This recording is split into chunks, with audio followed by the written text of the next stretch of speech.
Hello everyone, and welcome to our second episode of Healing on the Land that's hosted here at Historic Stagville. My name is Vera Cecelski. I'm a public historian here at Stagville, and I'm also lucky enough to be the site manager for this state historic site here in Durham, North Carolina. Today we are in conversation on the grounds of Horton Grove, one of the most extraordinary parts of our historic site. The land and the buildings that you'll see around us here are actually the site of the only surviving slave dwellings from the Bennehan and Cameron plantations. In the 1850s and 1860s, these plantations would have been a massive plantation complex that stretched across this part of North Carolina. Over 900 individuals were held in bondage on this land.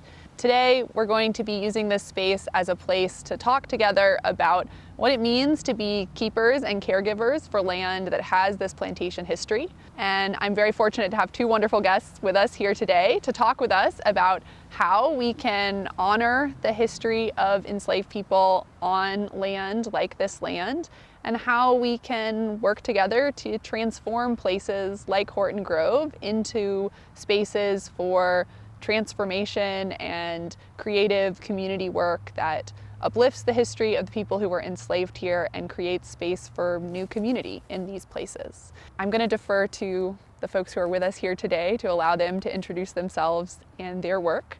Diquan, would you like to get us started? Yeah, I'm Diquan Edmonds. I'm the Education and Outreach Manager with the Triangle Land Conservancy.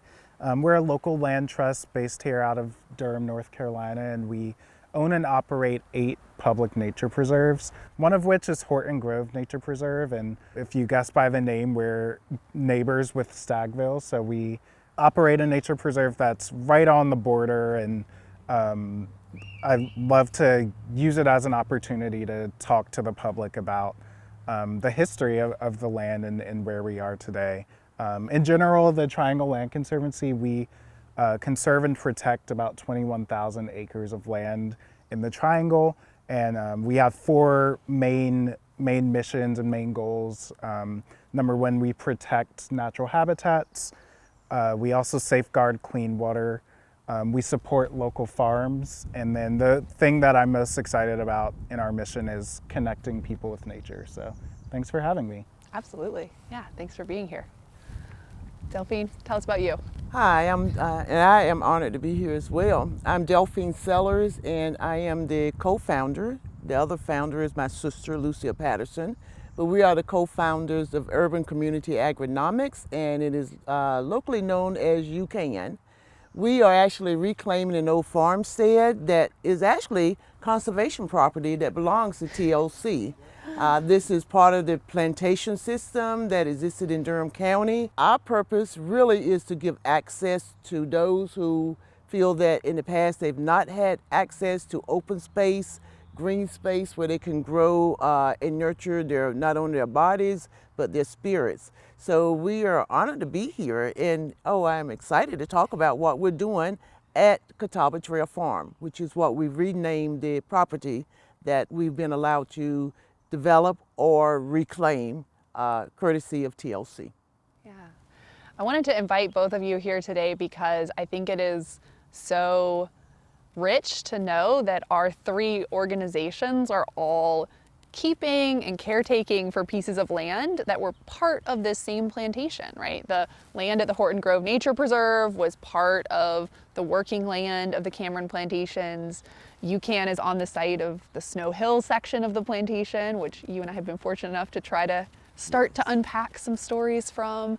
And I love the opportunity in seeing these 3 different sites who are all kind of holding pieces of this former plantation land. And I think that all of our organizations are kind of coming into a moment of thinking about how do we do new work on this land, and also how do we honor the history we know was here before, and how do we kind of honor the enslaved ancestors who we know were on this site. Obviously, I'm biased because I'm a public historian, so my work is history day in and day out. I'm really curious for both of you. I would love to hear more about how you first encountered that history on this land, and maybe how that felt to you, or what kind of holding that history for the first time in that place was like. I know for me, I grew up here in Durham, and I grew up in the Durham Public Schools, never knowing that this massive plantation history was right here in Durham County, and never hearing the stories about the families who were enslaved here and their descendants who formed part of the history of Durham, formed the community that I still live in today.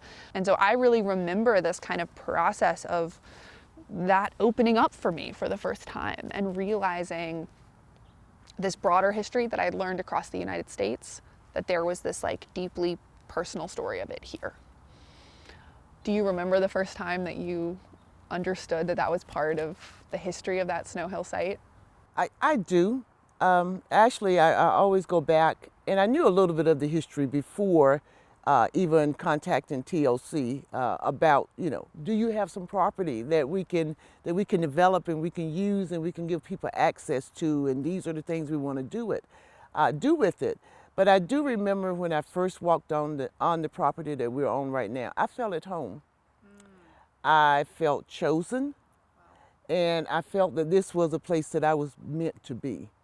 I often look back, and my sister would say that she thinks that's the day that I lost my mind, because we had approximately a very new nonprofit organization.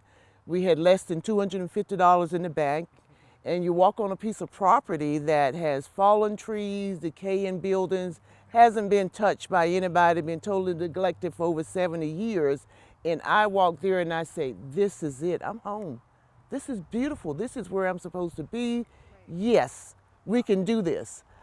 So that's how I felt. It's a spirit there on this property, and it's hard to put into words. And it has something to do, I'm sure, with my background. I mean, I'm from Eastern North Carolina. I grew up on a vegetable farm. As I said, one of the buildings on this property today where we're sitting reminds me of the house that I grew up in. So those things are, for me, are just kind of like, they're almost second nature. Can you imagine feeling like I've come home? And that's the way I feel at this point. So yes, I'm honored. It is really an honor to be even on the property that our ancestors once were enslaved upon, and no longer be enslaved, but also be there to help others to look at the wonders of nature, the wonders of agriculture, the wonders of what they had to do, but they had to do it. But to be able to say, let's rejoice in that heritage, and let's come together and even make it even more bountiful. Okay. I'm always going to remember coming to a work day on that site for the first time, and the immediate energy stepping into your community garden of warmth and family and connection that was happening with 40 people there, all busy, all doing things, was just like magical. Yeah. Like you're creating that space, right? Exactly. From that starting point, which is really powerful to hear you say that was like, that energy was with you from the first point you stepped on that place. Yeah. Diquan, yeah. I know you're pretty new to TLC, so I know this is like probably a history you're still kind of coming to terms with, but do you remember learning about that history in the Horton Grove Preserve or in other preserves y'all keep? And For sure. So yeah, I guess my background is in parks and recreation, and I got my master's degree from NC State in the Department of Parks, Recreation, and Tourism Management. And there my thesis, my research focused on African Americans in the outdoors, and particularly outdoor recreation. And through that, process, I uncovered so many barriers, to the outdoors and outdoor recreation, and so much about history and, horrific things that happened in the outdoors throughout slavery and the Jim Crow era, and all of that stuff. And I think that that was kind of the first time I started thinking about the history of the land and how we shape our recreation behaviors today.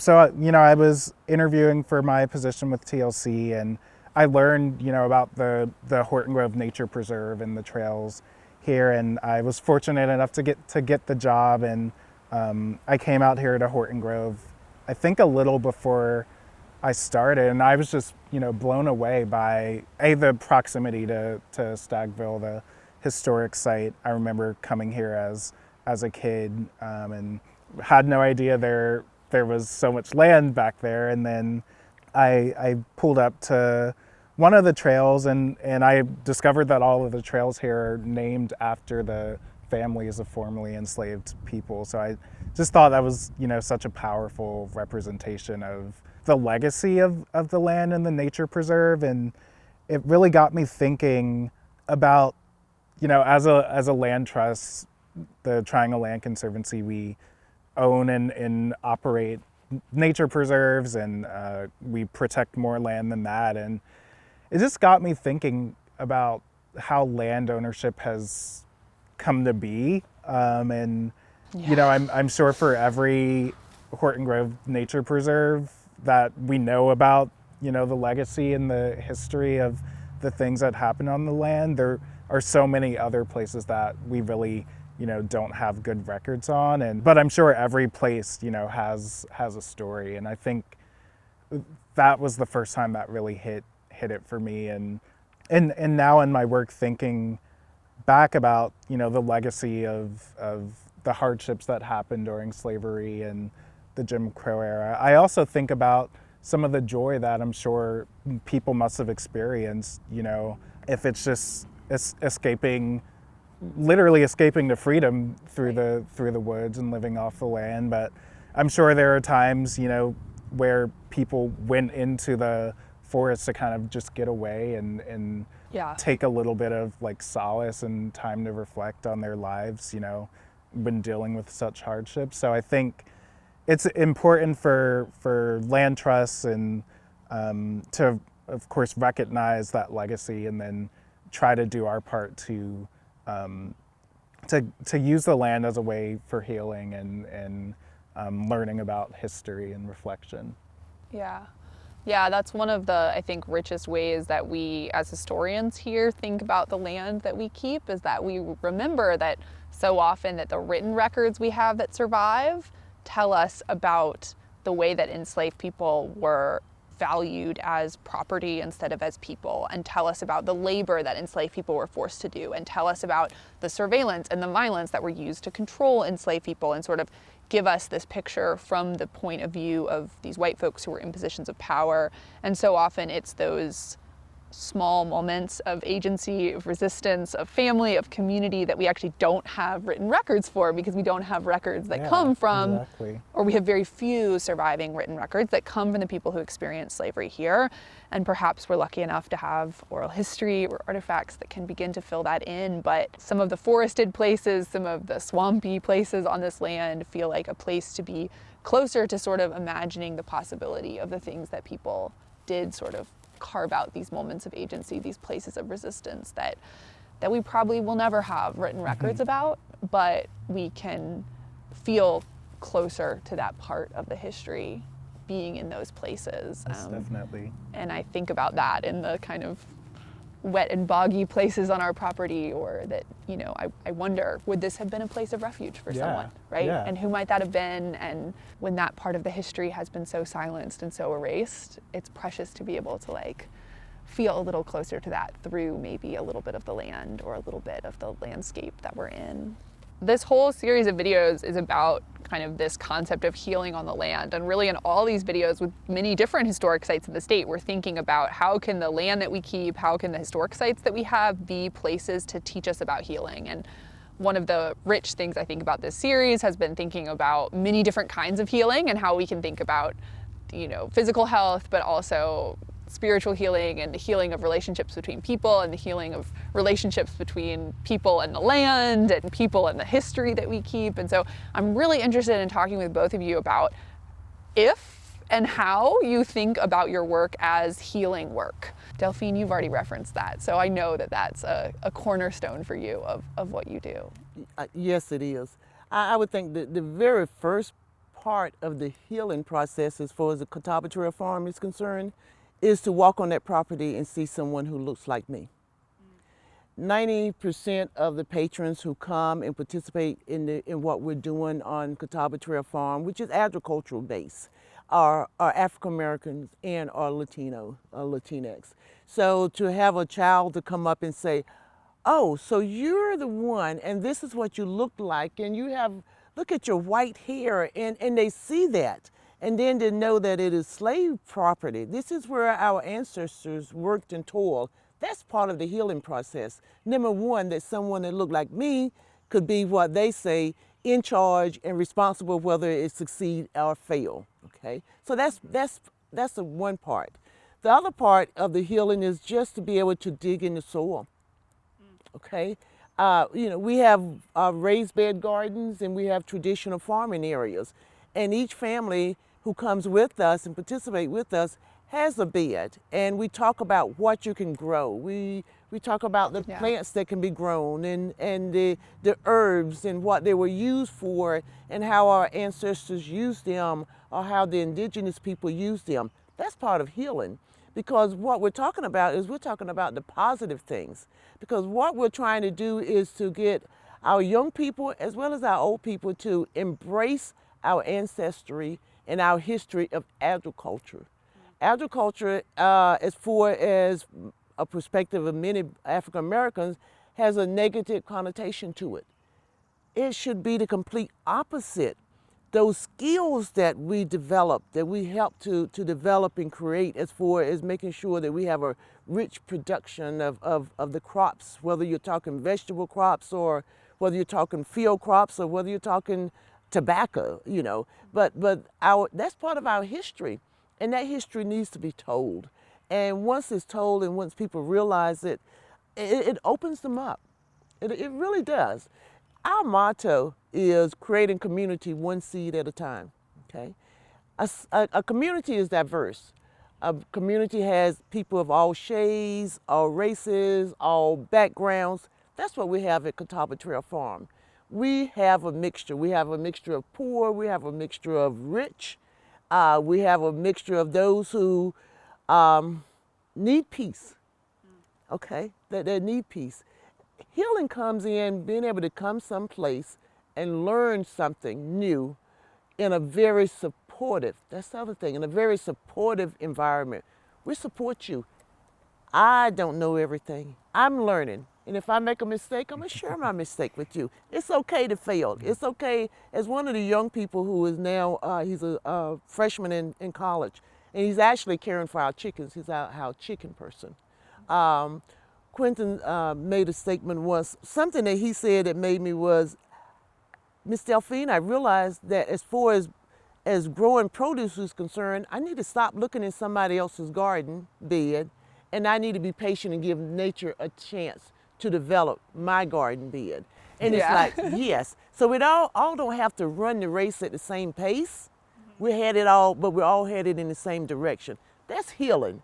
To me, that was tremendous. Yeah. Healing is having a space where kids can walk these trails. There's trails on this property. Right. To walk down to a tributary of the Little River, to walk a path, to have someone identify a tree. We've just started an Audubon birder with the New Hope Audubon Society. Oh, cool. To get our kids involved in birds and nature, and to see how a caterpillar really does develop into a swallowtail, beautiful butterfly.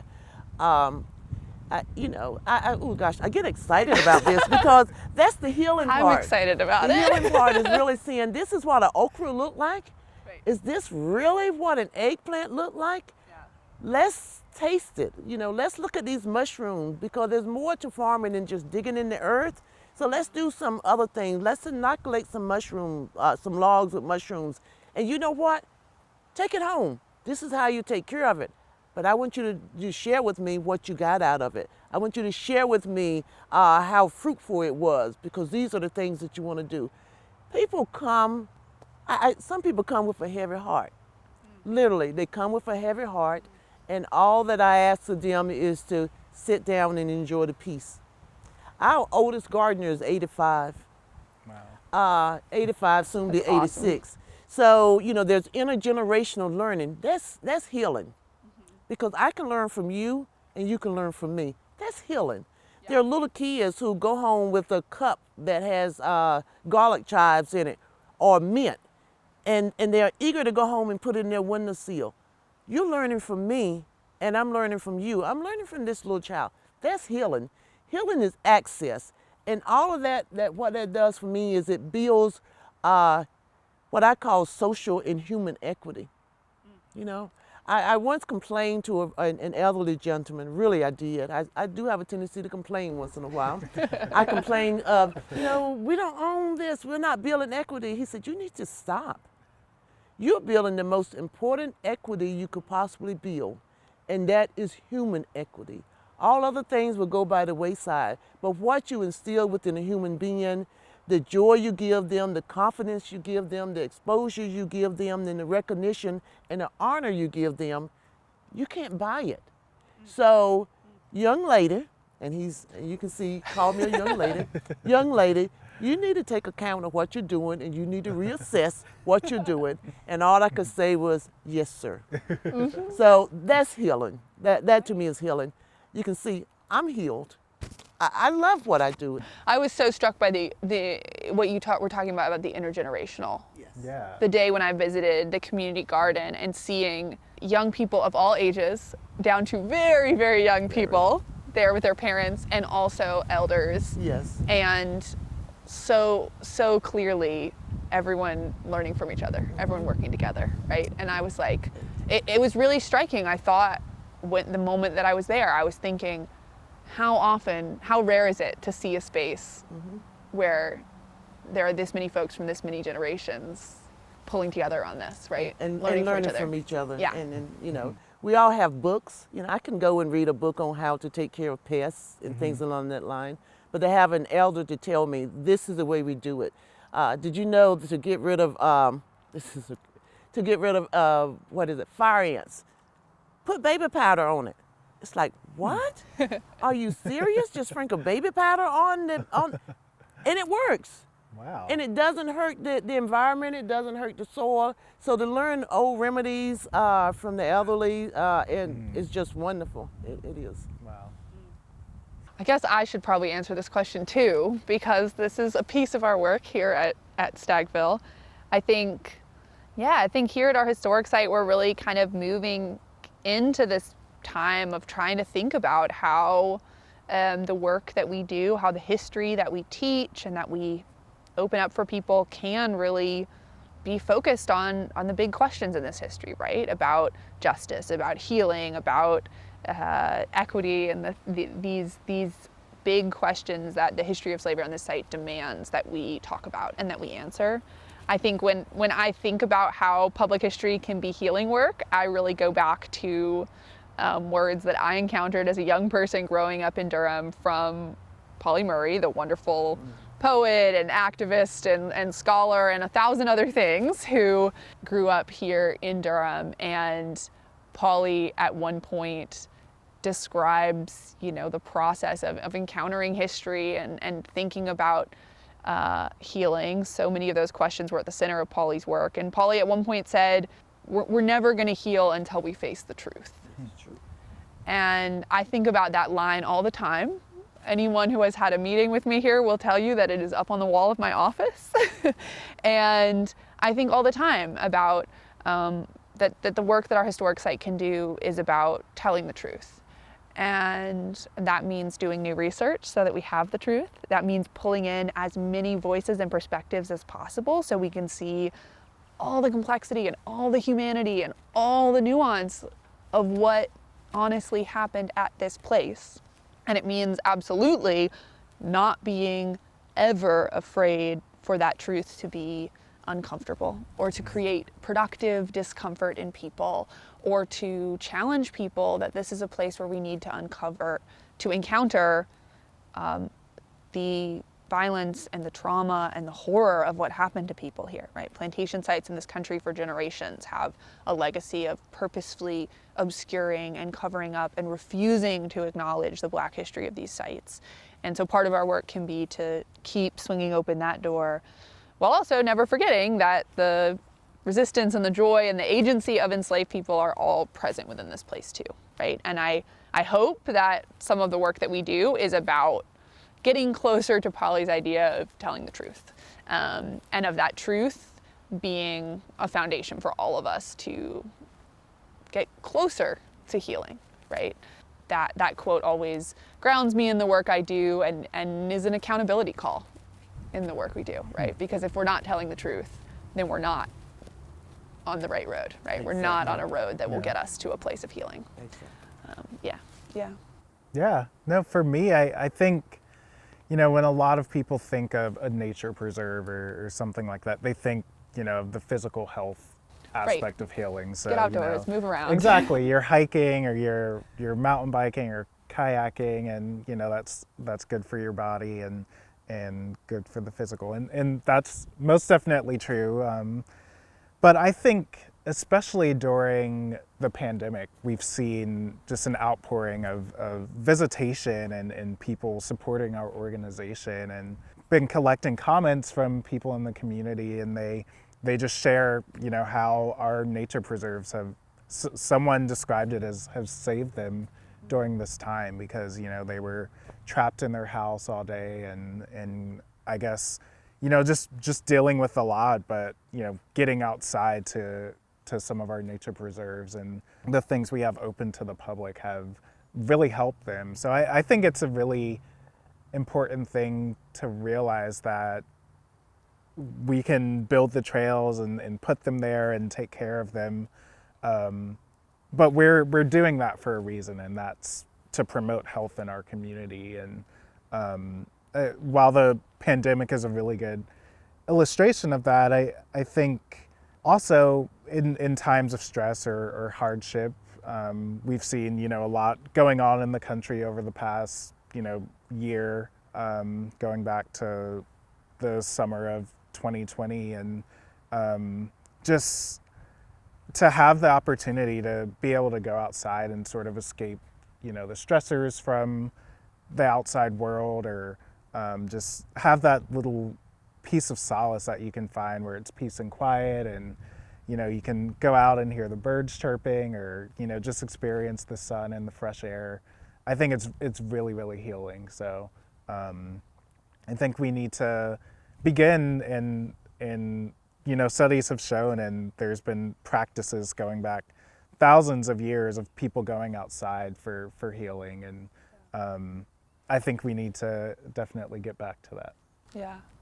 I think I was really pushed into thinking more about land and even about y'all's trails in the preserve here when I had a few conversations with descendants of people who'd been enslaved here, who told me, at various times in the course of conversations, that sometimes the built spaces, sometimes the formal structure of a guided tour or a sort of big public special event at our historic site could feel like a really vulnerable or perhaps painful space for them to be, because of how intense their connection was with the history of this place. And it was really kind of a moment for me to stop and listen and hear these voices of people who were telling me that walking on the trails of y'all's preserve were ways that people were saying clearly, this is, and people with, deep ancestry and deep connections to this place through the history of slavery were saying, this is the way that I can get closer to the place. Yeah. And that I can open up a door into holding this history or claiming this history as part of my identity, because it feels too painful, it feels too exposing for them to maybe go into the slave dwellings here, which these buildings at Horton Grove, which might be such a fraught and heavy space for someone to set into, that person might not be in a place where that feels like a healing space. Yep. But that same person might say, I want to come walk the trails that are in the shadows of these buildings. And that was, I so appreciated being able to listen to those voices and hear, and it really made me change my thinking about what places on our site can be teaching sites and can be places for us to talk about history, because I realized how limited I was in thinking about the historic buildings that we had here as being the only places for someone to really access the narrative of this history. And I realized I needed to stop and think and go, oh, these trails, this preserve, even just the forested land that we keep here could be just as much a place for people to encounter that history. Yeah. And that could be kind of a space of opening for people. And it made me realize my preconceptions or the ways that I might be limited as a public historian in thinking about the space inside of buildings as the one place where we tell the story instead of the whole site. No, that's very interesting. I've been out at the trails at this site in particular, and have just like, I don't know, you look out into the forest and there's mature trees and everything like that now, but I just wonder, what was this, 100 years ago, and Yeah. or more than 100 years Right. ago in some cases, and it's, I don't know, I think it's cool to see in some cases nature reclaiming, what was such a fraught place, but then also going back and picturing, okay, what might have been happening here on this spot of the trail, and yeah, it's really powerful stuff. Yeah. Yeah. Yeah. It's quite interesting. It's healing to be heard. In other words, you heard them when they said, I want to walk the trails. I don't want to go in the house. It's healing to be able to feel, let me just say, comfortable enough to say that to somebody.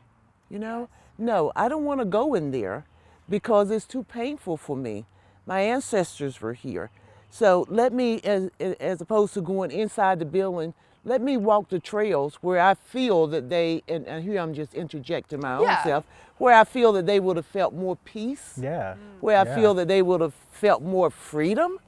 Yeah. Just walking the trails as opposed to being inside this building. Yeah. So that in Yeah. itself is a tremendous healing process in itself, just to be heard, and for people to hear what you're saying and to respond to what you're saying and to accept what you're saying. Yeah. And not question. Yeah. Thank you. Yeah. I wasn't hearing that in what I was saying, but Yeah. I'm listening now when you're calling that out for us. Well, the last question I have for both of you to wrap up our conversation today is, I'm just really interested to hear, either in your organization's work or in your own work, like what you're dreaming about next. I guess I'm especially interested in things that connect with some of these ideas we've talked about how your work intersects with healing and with history and with kind of the connection between those things. Yeah.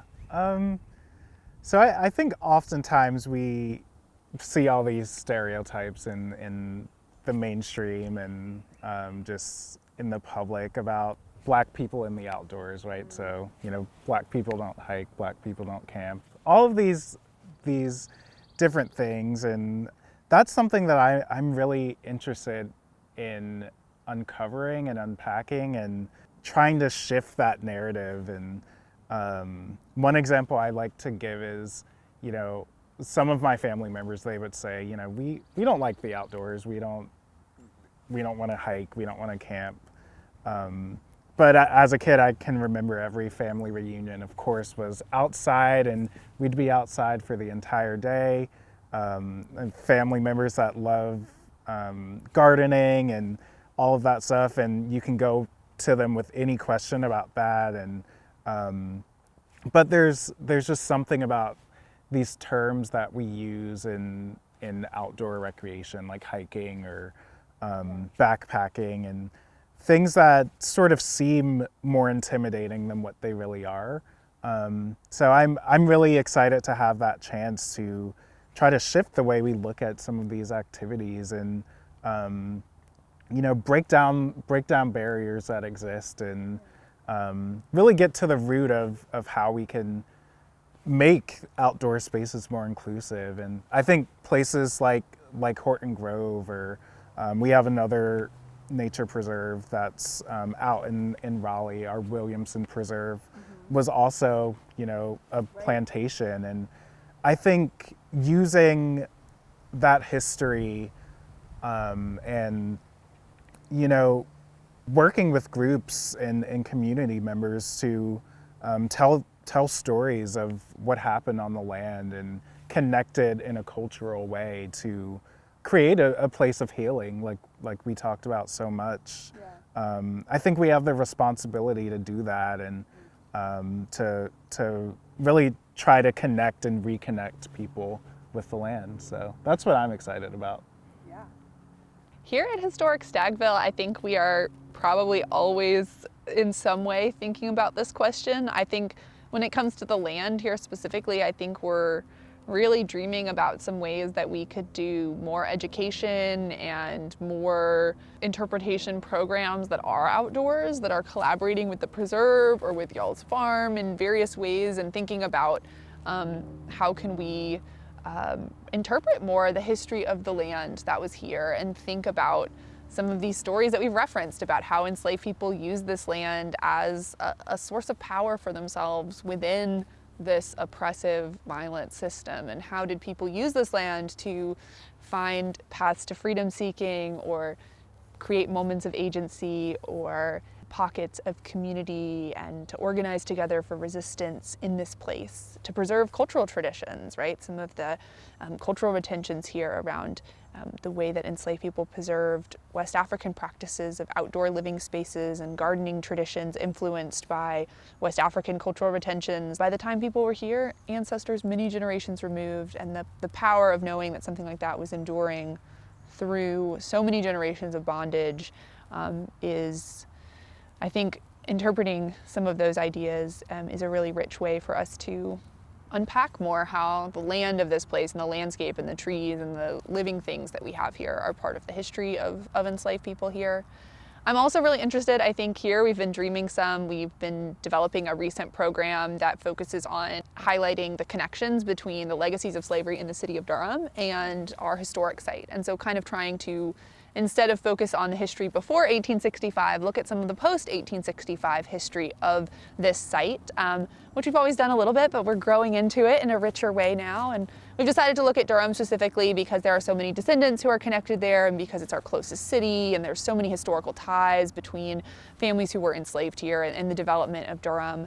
And I'm really excited about some of the work we've been able to do on, as we've been developing that program, and thinking about how we can connect the history of this place to some questions about environmental justice and sort of some of the questions about land ownership that you referenced earlier. So thinking about how can the land of this place be a starting place to ask questions about where Black families connected to Stagville were able to own land in this area because it wasn't here. Where did descendant families who left Stagville end up living in the city of Durham? And why do we see that that was disproportionately land that was poorer quality, worse quality for farming, for agriculture, but also places where people were suffering and dealing with erosion and runoff and all sorts of other problems of environmental justice that impacted their ability to use that land to build wealth in the 1860s and the 1870s and the 1920s, and still impact those communities in Durham where descendants live today. And I think that question, and so much of that goes back to studying the history of emancipation here and realizing that when we talk about the history of emancipation here, one of the cornerstones of the way we talk about that history has to be land ownership, and talking about why didn't the dream of land ownership emerge? Why wasn't the promised land made real in a place like this as part of people's freedom? And connecting that to how the history of slavery here was built on land ownership and the taking of land and the continued holding of that land after 1865 is part of understanding the limits that were put on the freedom of people here even after supposedly freedom had come, right? And so I think hopefully we're entering a phase of research and partnership that's going to help us begin to unpack and understand more deeply some of those questions about this is the land we have that's preserved as a historic site, but what are all the other places where Stagville families owned land, and why aren't there more of them, and where were they, and what's the story of the struggle to keep and get that land, right? Which is really going back to what you were saying about kind of like thinking about the very responsibility of owning land in and of itself, right? And how deeply it's tied to like a core question at the heart of this history, right? Exactly. Yeah. And your answer like reminded me of something else that I'm really excited about in the future. TLC, we've established this Good Ground initiative, and we're going through the feasibility and everything now. But essentially, this initiative would be using the conservation tools that our organization has been doing for years, but using them in a way to promote and increase retention in Black, Indigenous, people of color land ownership. So I'm really excited about, the possibility to use what our organization has been doing for years and just sort of reframing it in a way that shifts the power of land ownership to people who've been disenfranchised for years. We look at, Black farming statistics in the US and, I think it's been something like a 90% decline since 1920 or something like that. And you just see these numbers and they're staggering. And I think that, people need to start getting creative in how we can change that. So yeah, you just reminded me I want to to hear talk more about that. Okay, Delphine. Wonderful. I'm looking forward to TLC doing that. I think I've always felt, and I'm off subject just a little bit, but prior to the pandemic, when I would go and speak at conferences and all, especially with other conservation trusts throughout the country, I would use TLC as an example. And I would say, all of your conservation organizations, you have this land. Much of it was farming land to begin with, and now you're letting it grow up into woodland, which is beautiful. However, have you thought about doing something along the line or even more than what TLC is doing with us? And that is, you've given me access. When you give access to me, then I can give this one individual, I can give access to 100 more people. Because where we want to go, and I'm going to slide right into what we want to do, keep in mind that we've had to build an infrastructure, meaning have a well dug, destroy the buildings, get up old trees, cut down dead trees. So we're teaching people how to use all the resources. We take very little, if anything, to the landfill. You can use it. Farmers in the day used it. So what do we want to do now? What's our next step? More kids, more schools, more, which equates with staff, because we're a volunteer organization.